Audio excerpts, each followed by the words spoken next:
health and public figure in the United States in writing to question the vaccines before they came out. And I did it as loudly as I could.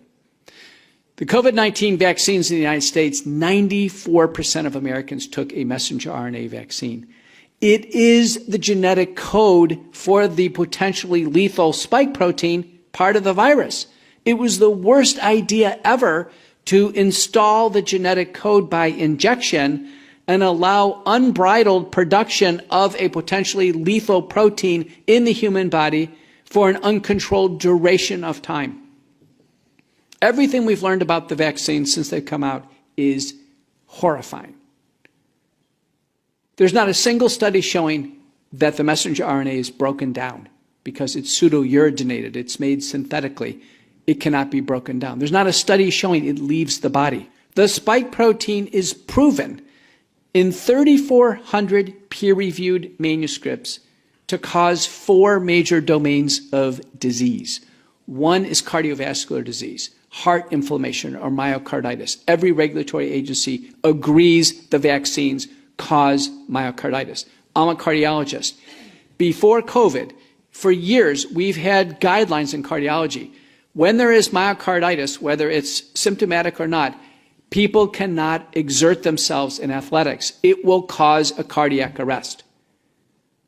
And yet across Europe and across the United States, sports leagues were injecting young people who had no medical necessity, no clinical indication with these vaccines, and we have seen a montage of cardiac arrests in young individuals. I'm telling you as an expert cardiologist, these cardiac arrests are due to the COVID-19 vaccine until proven otherwise. The second major domain is neurologic disease, stroke, both ischemic and hemorrhagic, Guillain-Barré syndrome, ascending paralysis that can lead to death, which it has led to death with messenger RNA vaccines, agreed to by all of our regulatory agencies, small fiber neuropathy, numbness and tingling, ringing in the ears, headaches.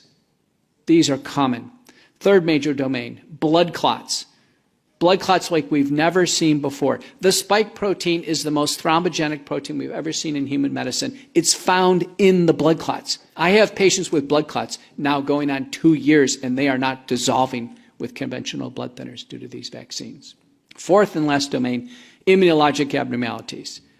Vaccine-induced thrombotic thrombocytopenia and multisystem inflammatory disorder are early acute syndromes, well described, published. They have their own acronyms, all agreed to by the regulatory agencies.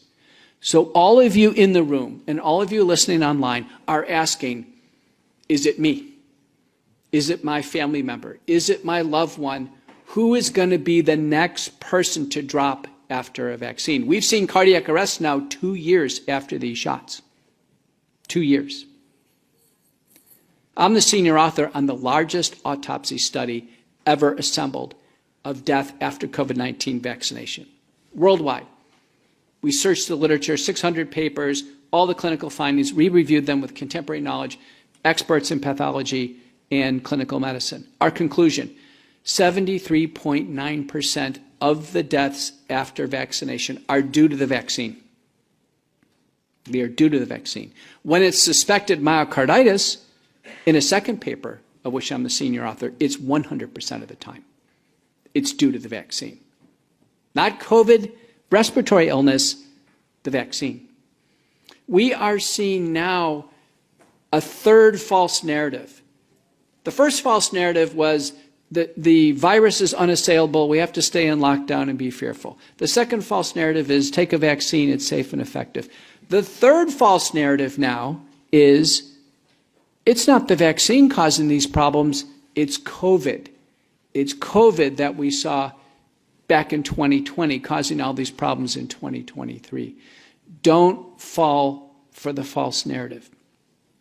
The medical literature at this point in time is compelling. The Bradford-Hill criteria for causality have been fulfilled. The vaccines are causing this enormous wave of illness. Now, could it be you and your family member? A few important papers to finish. One is by Schmeling and colleagues from Denmark, demonstrating that about 30% of people who have taken a vaccine have zero side effects, nothing, not even a sore arm, Not even a sensation that anything happened with the injection. Those people appear to be fine forever, as if they didn't take a shot. And the data are the same in the United States in our VAERS system. The second batch group is about 70% of individuals, and they have some moderate side effects, some trouble, but they don't seem to really have serious events. And then there's that small third batch group, 4.2% in the Schmeling data. It's through the roof. Myocarditis, cardiac arrest, blood clots, hemorrhagic stroke, disabilities, sudden death at home in bed. And the data are the same in the United States. 4.2% of people in Europe right now are in trouble because they were unlucky enough to get a high-risk batch. Now, the World Council for Health, which is a multinational, evidence-based physician and healthcare provider organization, on June 11th, 2022, issued a pharmacovigilance report looking at 39 safety databases, including the WHO VisiSafe and the EMA databases in the US databases. And their conclusion was to remove all the COVID-19 vaccines off the market for excess risk of death. Excess risk of death. Okay? On the floor of the US Senate, December 7th of 2022, I co-moderated a session, and our expert panel, by assent in the US Senate, concluded all the COVID-19 vaccines should be removed from the market, all of them. No new boosters. And then in March 23rd of 2023, the Association of American Physicians and Surgeons, a factual, fact-based, evidence-based, consensus-driven organization, just like the two others, also concluded to remove the vaccines from the market. The WHO is standing behind these vaccines. They are far more of a problem than a help to the European Union. And it's my belief that the European Union, the United States, and all major stakeholders should actually completely pull out of the WHO and leave the WHO to its own endeavors, not to have any jurisprudence, any dominion over what we do in healthcare. WHO will never have dominion over what I do as a practitioner with patients in my practice. I'm Dr. Peter McCullough. Thank you so much for having me.